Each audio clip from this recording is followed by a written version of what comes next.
state representative, state director for the state of Louisiana. He's spent the last 3 years at Isidore Newman High School in New Orleans, and he's also for the last 3 years owned his own Rapid Sports Academy, sports performance there in Louisiana as well. Prior to that, he worked with the Pelicans as a consultant for the NBA team, training their athletes. And today he's here to talk to us about speed training with larger groups, which all of us have to deal with in one aspect or another. So, Coach.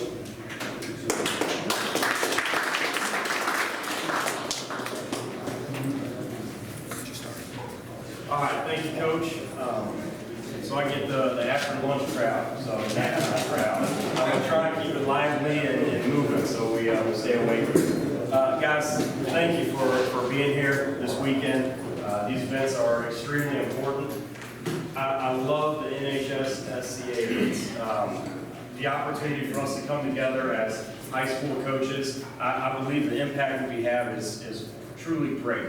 And I've coached at many levels. I don't feel like there's an impact better than ours. I also don't feel like there's a job as tough as ours. You know, if you look at the spectrum of individuals that we see, from 14-year-olds to 18-year-olds, kids who have maybe never played that sport before, to kids that specialize in that sport, we have a lot that we have to cater to. We have a lot that is going on. And so we have to be very dynamic in our roles, and there's a lot that we have to account for as we go through these things. So I think it's great that we have the ability to come together, work with each other, network, hopefully problem solve a little bit, but if not that, maybe just vent about things. You know, we have a lot of constraints on ourselves. We talked about this a little bit last night with the panel. You know, many of us are dealing with resource issues. We're dealing with space issues. A lot of times we're just fighting to have that job. We're fighting to open up for a position for ourselves. And so I love that we have the ability to come together and talk about how we got to where we're at and kind of plan the steps that we have next. My name is Nick Bratton. I'm in New Orleans, Louisiana, both at Isidore Newman, but also at my own facility there. I'm originally from Indianapolis, Indiana. So I was born and raised there in Indianapolis. Went to the University of Indianapolis, majored in exercise science and physical therapy. I was very much a mediocre athlete in high school. When I arrived at the University of Indianapolis, it's a Division II school there. They have a great athletic program, multiple great sports, even at the Division II level.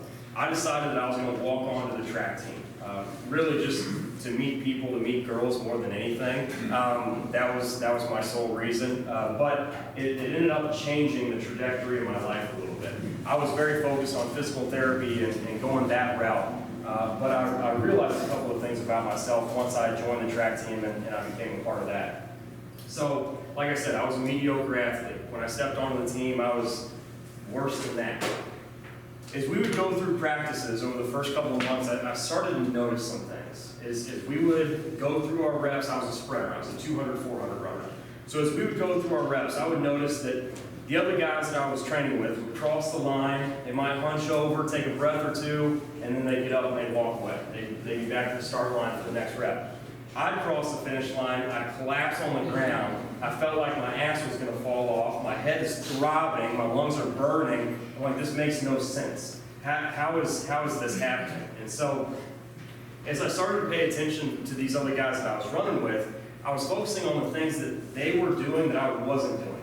And I started to think to myself, okay, if I'm going to be like them, I got to start acting like them. And so when they run, the flow of their technique, the relaxation that they go through, how they accelerate, how they recover, things that they did before practice, after practice. I decided that I was going to start to mimic these things. And, I couldn't get any worse. And so that was what began to start me down this path of movement efficiency. It began to create these ideas that I hadn't been exposed to before.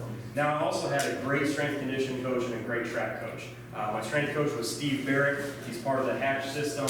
He's been up there now for almost 15 years. And he started my freshman year and completely turned that program around. And like I said, I also had a great track coach as well. So I started out mediocre. When I graduated from University of Indianapolis, I was a 4-time All-American in the 400 and the 4x4. So that's what both the strength side of it, but also just that movement side of it did for me. I went from running 400s in 51 seconds to running 400s in 46 seconds. And so it was a massive drop. Like I said, it changed my life. And so I had the ability, or I was shown what that ability to critique yourself and your training would actually do for you. So after I graduated, I went to Indiana University Health Sports Performance, worked at a private facility there. During that time, the NBA and the NFL went through their lockout seasons. We were the healthcare provider for them. That's what introduced me to the NBA and NFL athletes. Through them, I got connected with athletes throughout the league, and that's what ended up taking me down to New Orleans. So at this point, I am at Isidore Newman School. I started there 3 years ago. This was a brand new program for them. They had brought in some guys, brought in some private guys, part-time guys, to work with 1 or 2 teams at a time, to work parts of the year, and it just never really worked out. And so I ended up contacting the athletic director one day and said, listen, I'm getting back into high school athletics. I'm done training the pros. It's not worth it. Is there anything that I can do for you guys? Can I come and do a free speed seminar? Can I come and do a warm-up? Can I do anything? And he said, you know what? We're actually talking about implementing a full-time position. Are you interested? Great, that was really easy. Yes, I'm interested. So that is what opened the door for me to begin at Newman. Now, I want to talk about Newman for a second here. This school is a prestigious school. It's got a 115-year history. It is a school where it is steeped in academics. There are a number of students that we will send out of there to the Ivy Leagues every single year. They are known for their academic rigors. And so when I was hired, that was one of the big things that we talked about on a daily basis. We're about academics, not athletics. We're about academics, not athletics. Do not make this about athletics. And so that's one thing that my first year I was constantly trying to work around. And when kids couldn't come in because they needed extra help, I knew that that was part of it. Now, the other thing within the Newman athletes that I noticed very quickly is all of our athletes look the same. You know, we have a couple of outliers, but for the most part, all of my guys are somewhere between 5'9" and 6 foot and weigh somewhere between 150 and 175 pounds. Like, they all look like they just got cut from the same cloth. Our girls are the same way. You know, if you look at our volleyball team, our setter looks like our outside hitter, looks like our leaper. They all look the exact same. And so that has posed some obstacles for us, but I'm going to talk about, you know, how that has kind of changed and evolved my training there at the school. This is also a very affluent population. It costs $24,000 a year to go to Newman, and that's from kindergarten all the way through your senior year. So it's going to cost these parents roughly $250,000 just to send them through school before they go to college.